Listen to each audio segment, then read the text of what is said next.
Breaking news, tensions between Russia and the U.S. are growing hotter in the skies over Syria, but we sounded the alarm on something yesterday here on Countdown, that one misfire of a missile, either from the air by a Russian helicopter or from the ground by U.S.-supported rebels, that kills a Russian pilot or somebody related to the U.S., could start a huge conflict. To avoid that, the U.S. and Russia are holding a third round of talks today. They will apparently focus on avoiding those kinds of conflicts between their military air campaigns in Syria.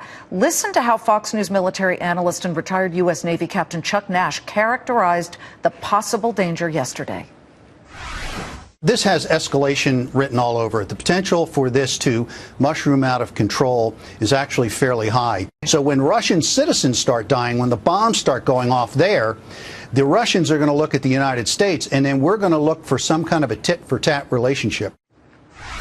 Relationship is, putting it mildly, amid the tangled geopolitics in the Middle East. There's another matter of national security. Oil. Kevin Book testified in front of the Senate Energy and Natural Resources Committee last week on oil policy. He's the managing director of Clearview Energy Partners. We've got him in an exclusive interview. What did you say?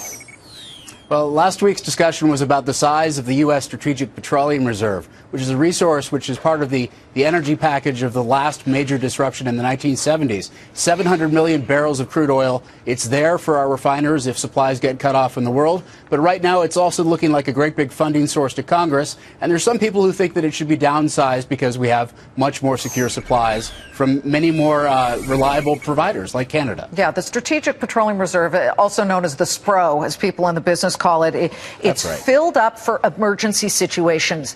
When you say Congress may look at it as a piggy bank, are they possibly considering approving the sale of some of the SPRO oil just to pay off the highway funding bill, for example?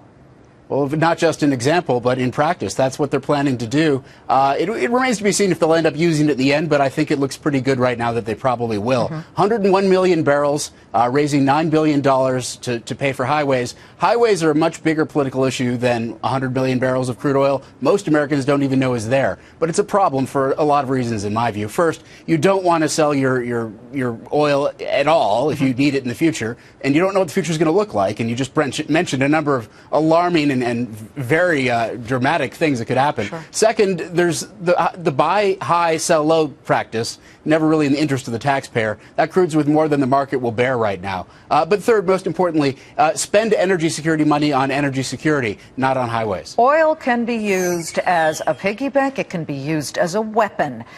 Call me a black helicopter theorist, but is Russia really getting involved perhaps in Syria? Because Russia is an oil-based economy. The low price we see, we just showed it, $46 and change per barrel, is killing their economy, Kevin. It's killing them. And so perhaps by getting involved and causing more strife and bringing their own helicopters in to bomb all kinds of rebels on the ground, is that raising the price of oil? We don't see it quite yet, but is that their eventual goal?